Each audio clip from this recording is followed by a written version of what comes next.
Hello everyone, this is Seskinator11, and this is going to be my challenge run of the Killing Antidote Chapter 1 from the story mode, done on Extreme, taking no damage and not using any shop items or buying any shop items.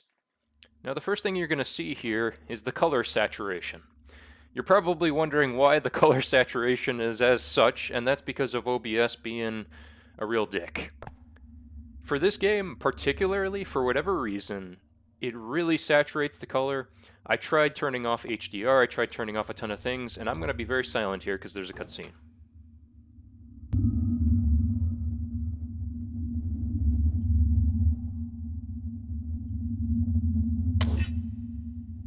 2033年4月8日夜里1点10分，这里是隶属于 X 基因科技的第7生化研究所。根据物流记录显示，这里是引发 Z 型传染病的药剂样品发货地。现在，这里是一片狼藉，人员应该已经全部撤离了。但愿我能找到一些线索。什么声音？ Huh? What was that noise? But yeah, the color saturation is atrocious right now. You'll notice it way more when you're comparing this picture to the game on PC, if you ever pull it up and look at the differences. And for that, I apologize, folks. I recorded this entire challenge run with this setting on, and the reason for this is because whenever you use game capture on OBS, specifically for this game, it shows up like this, and I have no idea why. I've turned HDR off, I fiddled with the HDR settings on OBS specifically, I fiddled with HDR, I even turned it off on my monitor and my PC to make sure that wasn't the case, but it still showed up as this heavy color saturation. So you get the pleasure of seeing this and watching this in, you know, these very vibrant, very dark colors, and for that I apologize, folks. The only way to get around this, unless you kind viewers will be, you know, helpful in telling me what to do. The only way around this is to use display capture, and that's what I've discovered after having recorded already this challenge run. But anyway, I wanted to give you a bit of a disclaimer on that one. This is going to be multiple parts, this challenge run, because this entire run was probably a grand total of 4 hours and 30 minutes long, maybe a little more than that. And that's because I just thoroughly enjoyed it, and I also included going for all the Z badges and all the skeleton heads that you have to shoot in this location. And I have to say, folks, I was pleasantly surprised by this game, and that's why I did a challenge run, because I adore it. And it's not because you get to walk around as this female protagonist who is a bombshell female protagonist in her lingerie and gets to fight all these zombies. No, it's not because of that. It's because of the fantastic mechanics of it all. When you aim your gun in this game, there's no reticle bloom. It is effectively an RE2 remake, RE3 remake clone to the T, and it's done by this studio called Metal Star Studio, consisting originally of only 2 members, 2 devs, and what they did is they made this clone. And they did a fantastic job of the RE2, RE3 remake clones. First of all, there's no reticle bloom. When you aim your weapon, you point it at a zombie's head, your reticle will go, the bullet will go exactly where the reticle is aimed. Now, there might be a little bit of sway naturally from Jody, but it's not like Sebastian's sway in The Evil Within, where the reticle is pointing one way, and then the bullet goes 6 meters in the other direction where Sebastian is aiming. No, it's nothing like that. It is completely different. It's very accurate, which I love.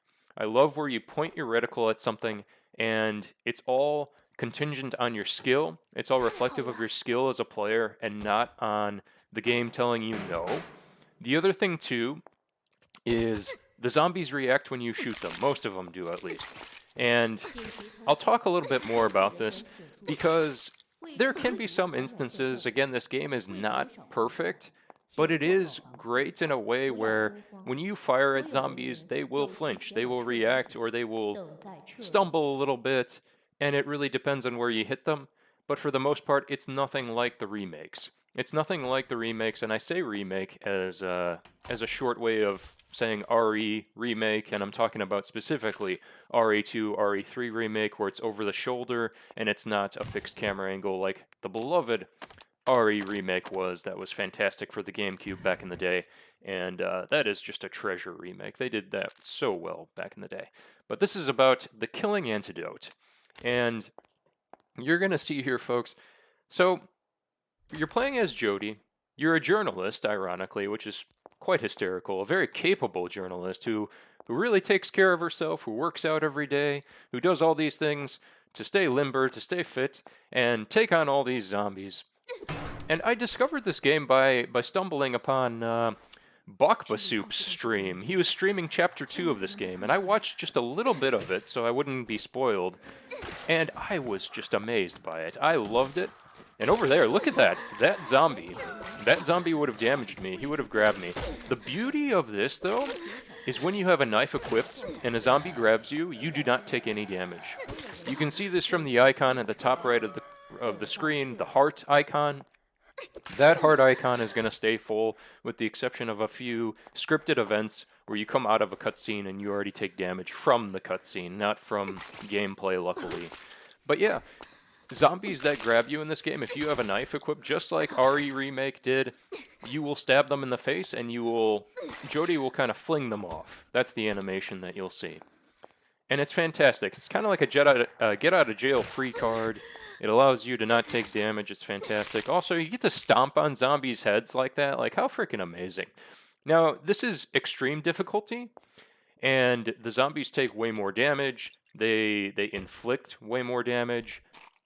But it's not asinine, in my opinion, to the point where, I say asinine, it's not, that's the inappropriate word. It's not ridiculous, in my opinion, unlike RE3 Remake, where it was just kind of, it was pointless, right? You couldn't get any headshots, you couldn't get any head explosions by shooting them after a while, or if you did, they would vortex grab you, and it was freaking ridiculous.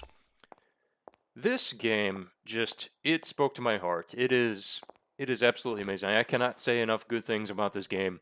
I had such a fun time playing this.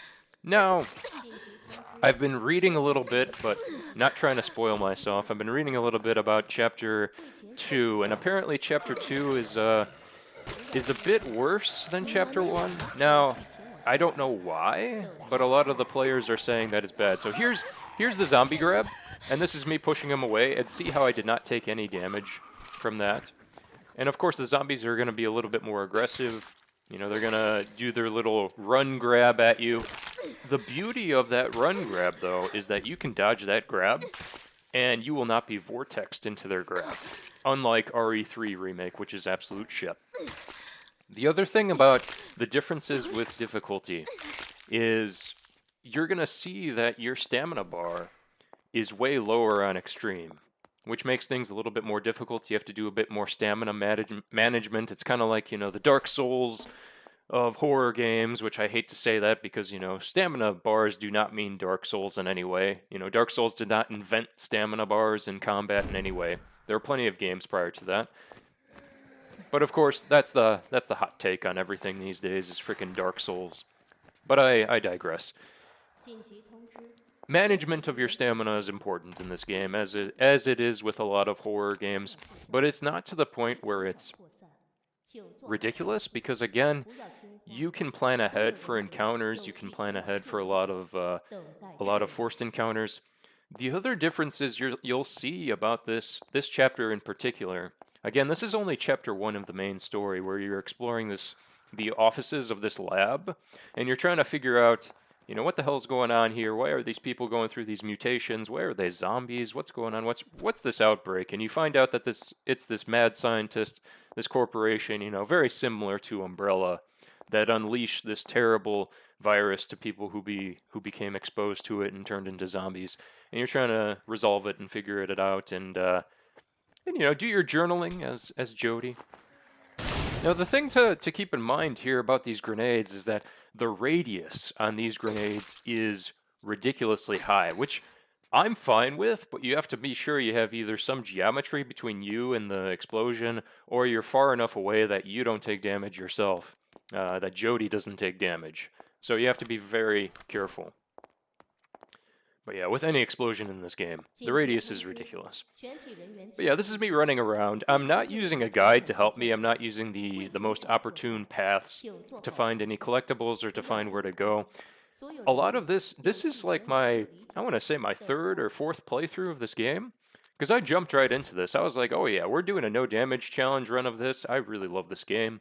We're going to get this up on YouTube. We're going to try to get going and see if any of my very few viewers will enjoy this project, which I hope you all do, and I hope you're inspired to play this game if you have a pretty a good PC to run it at, because it is amazing. The indie devs who worked on this did a fantastic job. The atmosphere too, but look at that! Look at the red light from the vending machine. See how saturated that is? Normally that doesn't look like that, folks. It looks way more pale than that by comparison in the actual game. So do not get so bothered by that red light of doom like an Xbox console. Because it doesn't normally look like that. So here we're gonna start fighting these creepy crawlers. We're gonna start shooting at them. These guys can jump from the walls or the ceiling right at you, and they will take damage upon contact. So you have to be very careful with them, these creepy crawlers. And I forgot their name, and I'm Googling it right now. I'm trying to find out these enemy names right now. I only know a few of them. For whatever reason, I don't remember what these guys are, but I know the traditional zombies, you know, they're regular. If you pick up these HDDs that are scattered around the area, you'll be able to unlock, I think, more enemy entries and learn about them when you go to Jodie's office. There's a wonderful thing in this game where you can go to Jodie's office, which is basically her apartment, and that's where you can play dress up. You can see all the outfits you unlocked, everything that you have gotten for her. The outfits in this game do not unlock anything specific, or the outfits, let me rephrase that. The outfits in this game do not give you any benefits. They don't give you any damage buffs or anything like that, which is, again, totally fine. It's purely cosmetic, which, as you can tell, the cosmetic nature of this game is totally fine as is. But yeah, we're in lingerie, we're fighting zombies, we're taking them down, folks. And I'm trying desperately not to take any damage, and we are prevailing, because, again, I want to stress this is a segmented no damage run. This is not a me doing this in one sitting no damage run, where I don't reload checkpoints, which I edit out, and reload back to wherever I saved at the beds in the little hubs. And I won't be doing that. I'll be editing that out, obviously. This is a purely segmented run. But yeah, folks, this is it is a fantastic game. I really adore this game. And it's still in early access. So they added a Chapter 2 recently, this past October, and I haven't touched it yet. And because, again, I wanted to get this challenge run out of the way, there's also an achievement to complete Chapter 1 without loading. So you essentially have to do it without dying, without loading a save. You have to do it in one sitting. You can't even quit out the game and complete that achievement. There's no way. There's no save scumming. There's none of that. But yeah, so I completed that recently, and funny enough, so you can play that on any difficulty. You can play it on easy. The difficulties are easy, normal, hardcore, and extreme. And of course, we're playing this on extreme. You can tell the difficulty by the top right icon of the screen, that little skull up there. There's 4 lines around that skull in a circle, and that indicates extreme difficulty. Easy is just 1 line on the top right, and there's a green skull. Normal will be 2 lines at the top of the skull, and then, you know, of course, hardcore is 3 lines, which I played this game on hardcore my first playthrough just to see what it was and see what it was like and how balanced it was, and it's a lot of fun. It was very fun, and thus I came up with this challenge run. So the other thing, too, you know, about Jodie is she's got her melee attacks, she's got her stomp, you know, which lets you save ammo, and she's got your knife. You do get an axe throughout the game, too. The axe is powerful, but it's very slow. The knife, you can aim your mouse at the zombie's skull, And on extreme, especially since they won't die as easily and have have more HP, you'll stab them, they'll do a little animation that they're stumbling backward, and then you can do an execution on them, an execution animation move. And fun fact here, so see the shotgun back there? My first playthrough of this on hardcore, I did not know you could shoot that through the screen there. I did not know you could shoot that switch to get the shotgun. So I essentially did a little challenge run unintentionally myself. I felt like almost like Dark Side Phil doing this. And I did that, and I completed the game without the shotgun. I also completed the game without the submachine gun either, because I couldn't for the life of me figure out the damn puzzle to open the door. But then I looked it up, and it was fairly straightforward. It was just a matter of seeing the pattern and seeing what they were calling for, and everything else came slowly after that. But yeah, that was pretty funny, me not collecting those weapons my first run, and then I smacked my forehead afterwards and, gave a forehead slap, like they did in Naked Gun 33 1/3, where Frank Dribben, opens up the envelope with the bomb in it, even though everybody's like, no, don't do it, or don't give them the bomb with the envelope, and save the dame. That movie is so great. And the Untouchables parody at the very beginning with all the baby strollers. Oh gosh, I highly recommend that movie. But yeah, folks, I'm going to be doing commentary for the most part throughout this entire challenge run. The only time I'm going to be not talking is during cutscenes. I'm going to try not to talk during those cutscenes if I can remember them correctly. But yeah, so this is me. What's good about this is you can switch your perspective, and it's by hitting T on the keyboard. You can also remap it to different keys. What I don't like about this game, though, is this, where you have to constantly go to the weapon wheel and switch your weapons. The way they have it programmed is you have to hold down 1 or 2. There's 2 wheels, weapon wheels. 2 is typically for items you can use or grenades. 1 is typically for all the weapons that you can use in firearms and melee weapons. And you can customize those, you can switch them all around, you can make them the way you want to.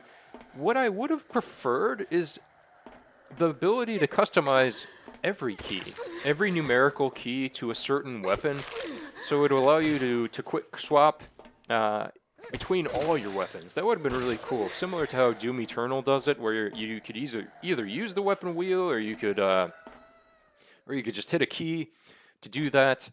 And they do have a quick swap, but it's only for 2 weapons, which is kind of ridiculous. I feel like they could have done that a little better and made the quick swap a little better. But again, this is early access, folks. They could be doing a whole myriad of updates. This whole campaign could probably be obsolete by the time you watch this video and by the time updates have incurred. Maybe zombies aren't here on Extreme. Maybe you're fighting Predator enemies in this whole room.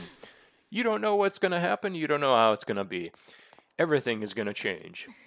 But yeah, according to Steam, this game will be at maximum in early access for a total of 2 years.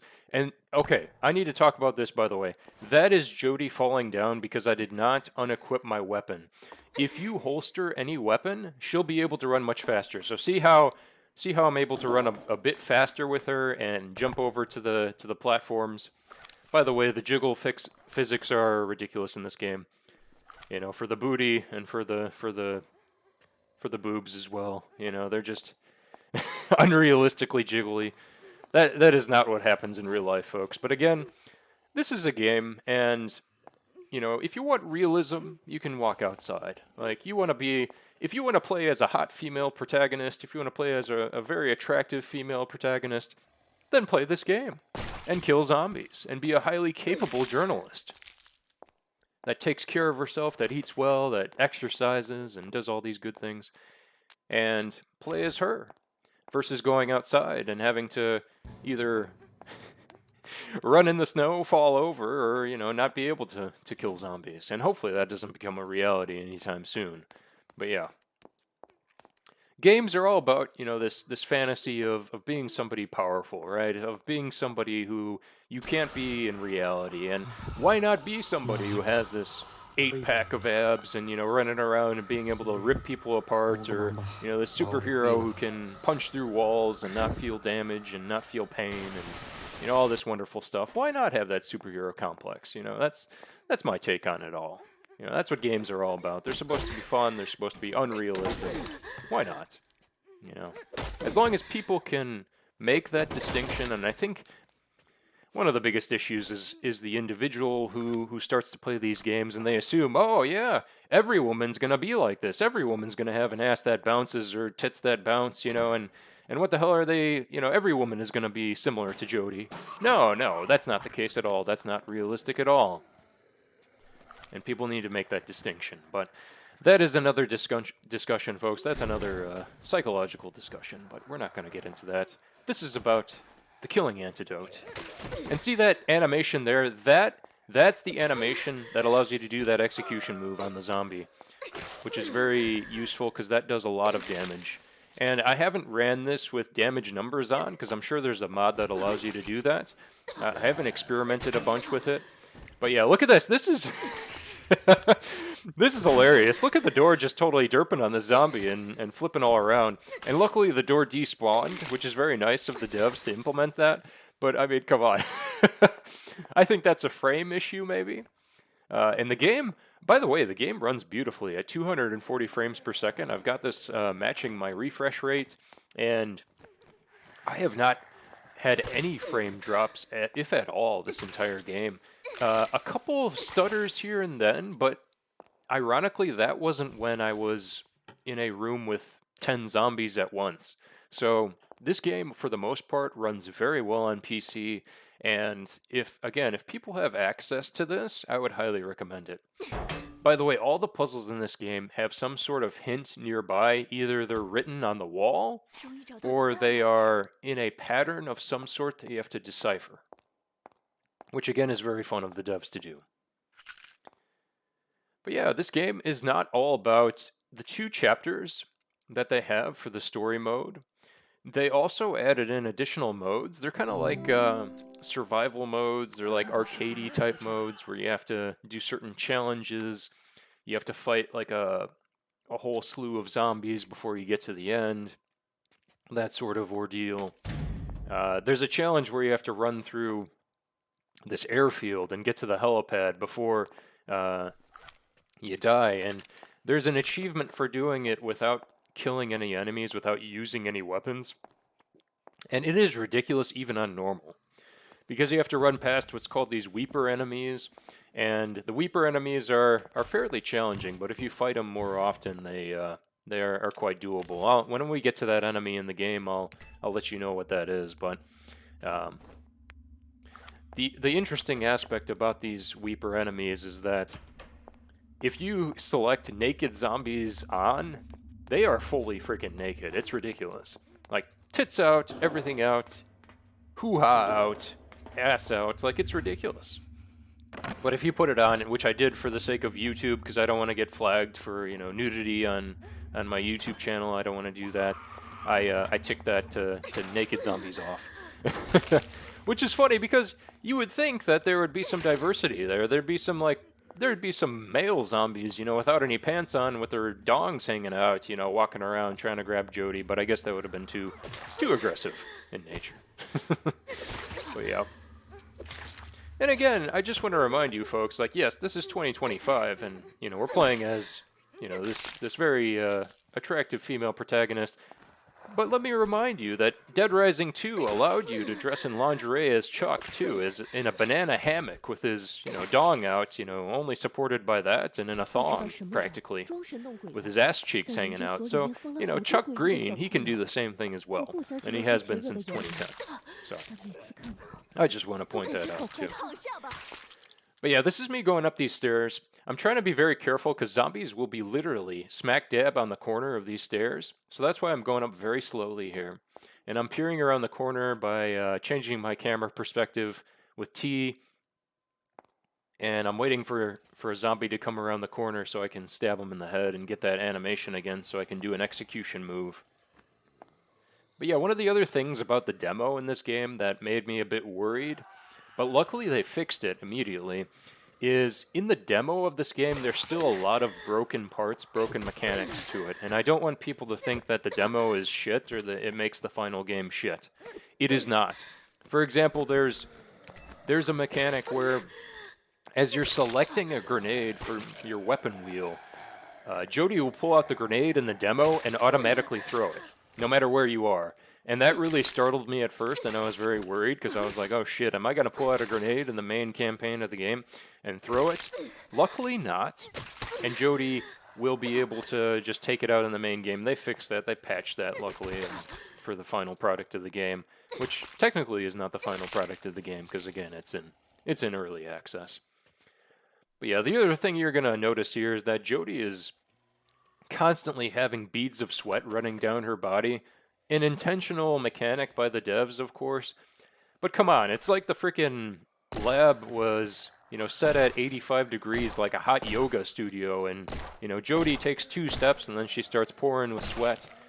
My gosh. Let the pro tag get a break for once. Let it be about, crisp and cool 55 degrees while she's taking out zombies, But yeah. Gosh, yeah, but every 2 steps she starts, sweating bullets. It's kind of ridiculous.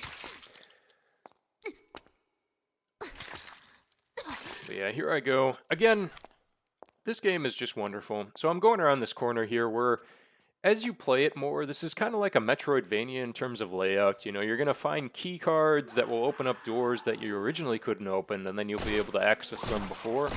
And then as you move throughout the map, it's traditional of, you unlock more key cards, you open up areas, you unlock more shortcuts, and then you realize everything is just connected through this central hub of an area.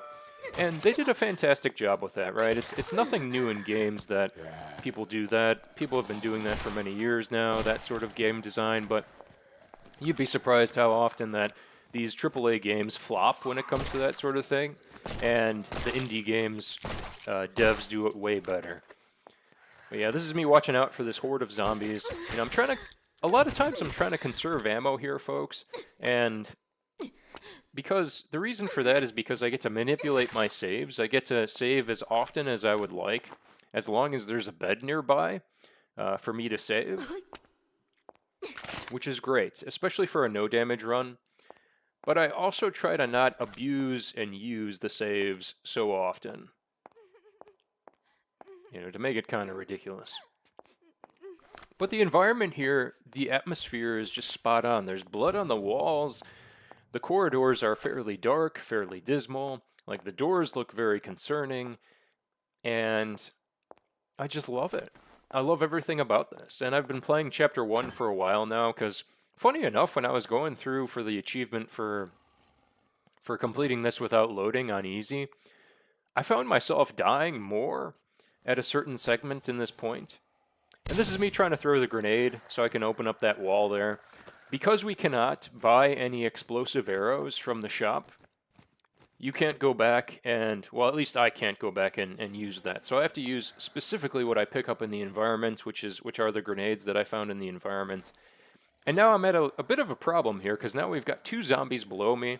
What's nice about this game, too, is that there is no fall damage for the most part, unless you are fairly high up. I'm talking like 2 stories high up, Jody will finally take fall damage. So it's very liberal when it comes to fall damage, and very forgiving, which is very nice. I love that they did that. I love that the devs did that and not made it like a Souls game where you fall from like a 2-foot drop and then you take, a chunk of health damage. But yeah, that was me getting rid of the creepy crawler of the monkey man, as I like to call him, and so that way he wouldn't jump on me and take damage. But yeah, this room is very nice because there's a shit ton of shotgun shells in this room. Look at how many shotgun shells I just picked up just then. That was 50 shotgun shells. We are not going to be short on ammo at all in this game. And again, it's on extreme. And you would think that the ammo would be more sparse, but it's not. And I love that they did that because you fight a shit ton of enemies, a shit ton of zombies. They take damage. They take so much damage. And you can fight all of them if you want to. And that's what I love about this. You don't have to really conserve your ammo, which is not a traditional survival horror game by any means. But because it's an over-the-shoulder, because you want to be able to shoot things, you want to be able to fire at stuff, you want to be able to kill things. If you use your melee accordingly, if you use your ammo wisely, you won't run out of ammo. You'll be pretty good. But yeah, this is me looking at the mirror. Another important aspect to be aware of is that if the mirror is dirty, then you will not be able to access all of Jodie's wardrobe. You will not be able to access your saved outfits. You will not be able to access anything that you have customized. You will only be able to access the clothing in your backpack. So that's something to remind everybody about. But yeah, I wonder if Chapter 2 will be worth doing if it continues to not be patched or improved in certain mechanics, because I'm really curious what they added, what new enemies they put in the game, because I did see a fat zombie. I saw a very big zombie in one of the screenshots, but I didn't want to spoil myself. So yeah, we're running through, going through the corridors. You might see me backtracking a lot, going through a lot of areas, but that's because I used the grenade on that wall down there to be able to access the armory and get more. Now, this is me trying to be careful of the zombies down there. Now, what I do is I do jump down, and then I don't take damage, I do a roll. To do a roll with Jodie, you have to crouch first, and then hit control to be able to roll. That's me doing the execution move. Now I'm going for the stomp to conserve ammo. And sometimes, at least later on in the game, zombies will drop cash. They will drop ammo and cash and other weapons, like grenades maybe if you're lucky. But mainly cash and ammo. And we're not going to be using any of the cash, folks, because again, we're not going to be buying anything in the shop. We're going to be conserving ammo instead. You are very well equipped to pick up everything in the environment in this game. It is very well balanced when it comes to that. So yeah, now what we're doing is, the goal here is to reset the keypad code for whatever that crying zombie is inside the room. Now at first I thought it was a weeper, which is that enemy I talked about that becomes naked when the zombie's naked checkmark is checked, but it's not. It actually turns out to be a spitter, and that is the correct zombie name for it. But yeah, I'll talk about that in a second as we get closer to it, because this is essentially the demo of the game, what I'm playing right now, and not much has changed for the most part, with the exception of certain mechanics. Like not being able to throw your grenade instantly. See, look, these are the two zombies that are down there. I'm trying to make sure that when I jump down, I don't get smacked by them, because the zombies will do this downward smacking animation, and you will take damage from that. But when Jodie is in that animation for the execution, you don't take damage. You get iframes from that. And look at that. Look at that zombie go. He just wanted to freaking jump off the railing randomly. And I'm pretty sure that has something to do with the frames. The frames being so high. But yeah, he just took a plummet. Took a little tumble off the ledge. Look at him go. But yeah.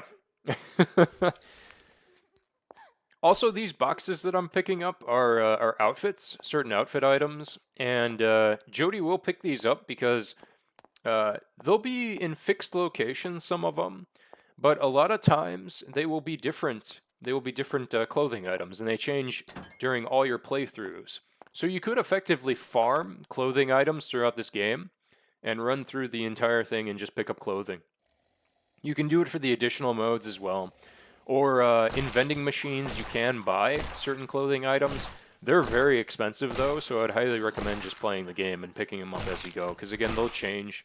They'll be RNG for what you get, but they will change each time. See, look at that. That creepy crawler, even though I shot him in the dome a few times, he still wants to get up. And this is me stabbing him a few times because I want to make sure that they don't get up again. And now we get the pleasure of being in the ultra-red saturated light of Doom. The red ring of Doom light. What's amazing, too, about this game, as you see here, is that you can use the third-person cover trick. So that's me not preventing the aggro of the zombie by hiding behind the wall and aiming the reticle around it. And, you know, unlike fucking Last of Us Part 2, Jodie will not shoot the wall in front of her. She will shoot where the reticle is instead. And I adore that about a game. I don't care about realism in that nature. I just want to point the damn gun and shoot the gun at the enemies in the game, please. Thank you very much, devs, for doing that. So please keep that in the game. It makes things way more enjoyable. It makes things way more, you know, fun. And now, for certain wooden doors, this is another mechanic of the game. For certain wooden doors, if you shoot them or if you throw a melee weapon at them, they will swing open. And it prevents you from taking damage. But yeah, this is me memorizing where the explosive canisters are, because as soon as I open that door with the X on it, zombies can barge open the door, and Jodie being hit by the door that they barge open will inflict damage on her. So you have to be very careful. But yeah, that's me throwing the X. I move up, and I pick up the X, and I think that's what triggers that. Yeah, there we go. See, if I was standing behind that door, I would take mega damage from that. So you want to avoid that. This is me going back. I'm going for the explosive canister to save a few bullets. That will explode the zombie. And we are pressing on throughout.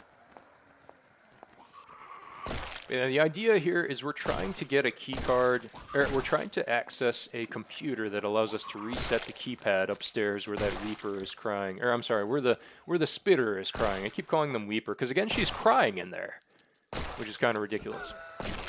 Alright, and this is me using the... If a zombie gets up like that, sometimes Jodie will do the animation, the execution animation, but that time it just dropped for whatever reason, and I'm sure the devs will fix this, you know, in future updates, because sometimes it doesn't work. And I don't know if I wasn't standing appropriately at a good distance behind the zombie or what, or aiming properly. This is one of the monkey men coming after me without a face. They're like Clayface. They've just got no eyes, no mouth. You know, it's like those, if you remember AOL Instant Messengers where it was that, what is that, spaghetti spam that, like, that people would post. Hello, my name is Dorothy. I have no eyes, no mouth, no nose, no nothing. Please donate $6 million and give me your social security number, or else I will haunt you and be standing right behind you. Yeah, I don't know if people remember that back in the day, but I do. It was freaky at first, but it was a good, you know, ploy to get your money, and I never fell for it, because, I mean, come on. It was scary, yes. You always looked over your shoulder, but yeah, I never gave them my social security. Another thing, too, whenever you pick up clothing items in the game, you do have to access the chest over there, and that chest is not the hyper chest. So whatever items you store in that chest will not be able to be accessed in other modes. You need to go for specifically the bigger chest, folks. Pun intended, lol. But yeah, this part can get tricky. This is, again, still the demo, by the way, and we're about almost 38 minutes through. So the demo here, again, you're just resetting that keypad. You're going for the monitor there. There's going to be a monkey man here with his butt up around. Excuse me. Apologies for that burp. I seem to be talking so fast. But yeah, and here's the keypad. And look, I picked up some Lara Croft sunglasses, which I believe there is a mod too. And that's also the beauty of this, is of course devs allowed mods for different costumes, some more scandalous than other costumes, right? But there is a Lara Croft outfit that somebody did customize.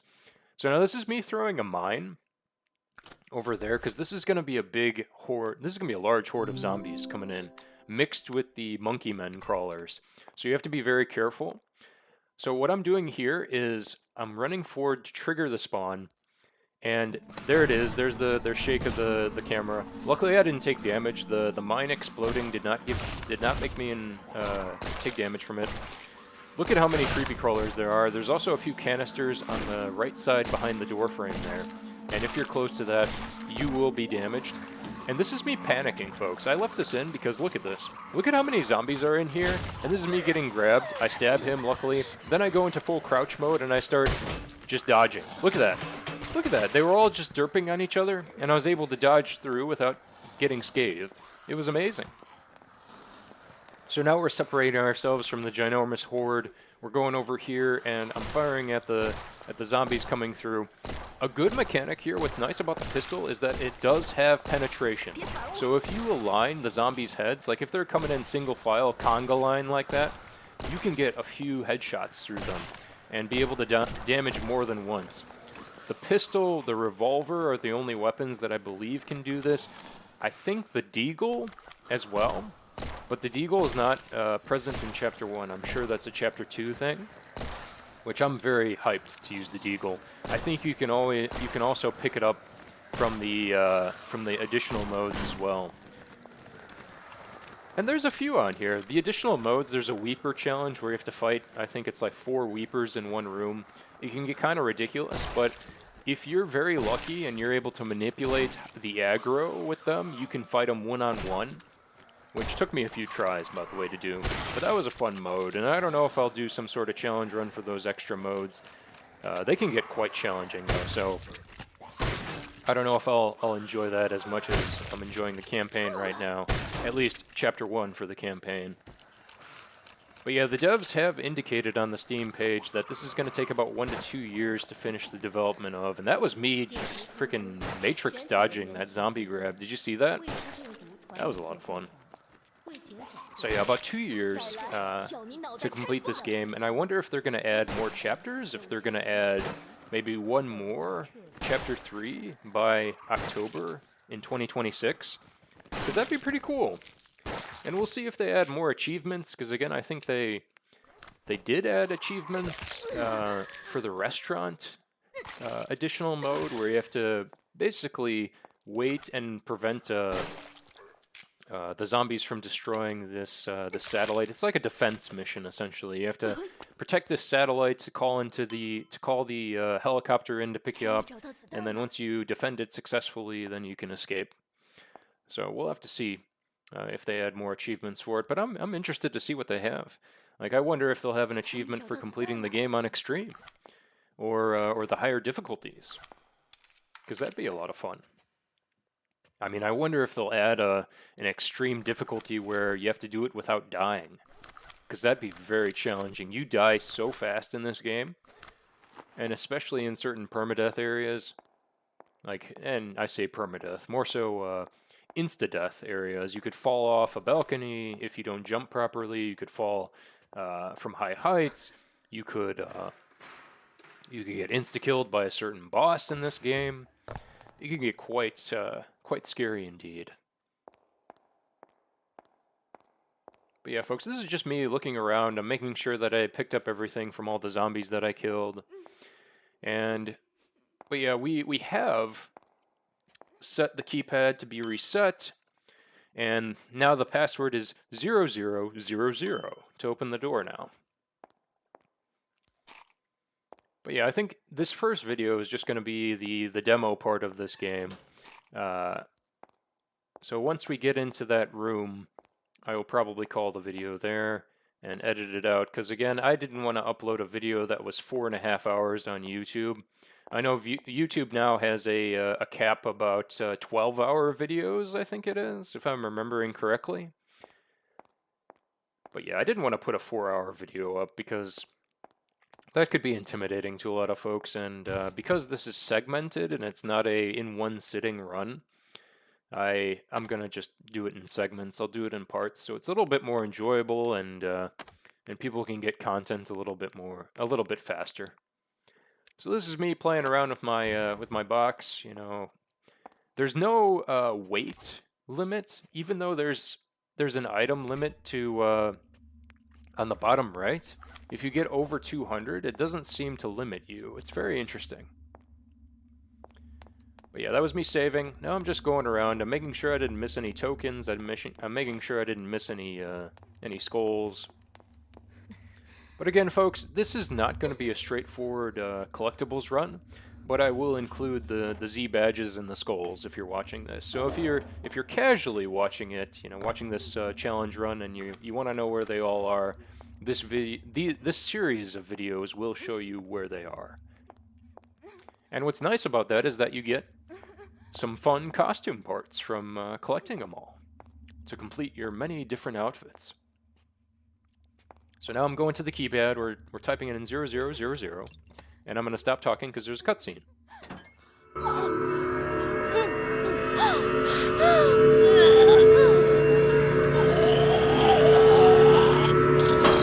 But yeah, look at that right there. Luckily I moved to the right because she instantaneously spat at me. These are called the spitter enemies. They can shoot projectiles from very far distances at you. What's nice is if you're quick enough, you can shoot the projectiles before they hit you, but it is very challenging to do so. And there is an achievement for, I think, destroying airborne projectiles from the spitters about 100 times. So, I mean, you'll get it naturally if you keep doing that. There's also many videos out there that are different from mine showcasing how to do that, and especially in the additional modes where you can stand pretty far away. Because the farther away you are from these enemies, the easier it is to shoot those projectiles out of the air. But yeah, this allows us to get access to the blue key card. We get a fun new clothing item, and we get the blue key card to progress with the story. And then I believe I'm going to go and head towards the save point right now. This is me just making sure I didn't miss anything. Any tokens, any skulls behind the door. And yeah. And this is going to be my my first part of the video. This is me just making sure there's no other zombies here. But yeah, thank you all for watching, and I hope you stay tuned for the next part. You all take care now.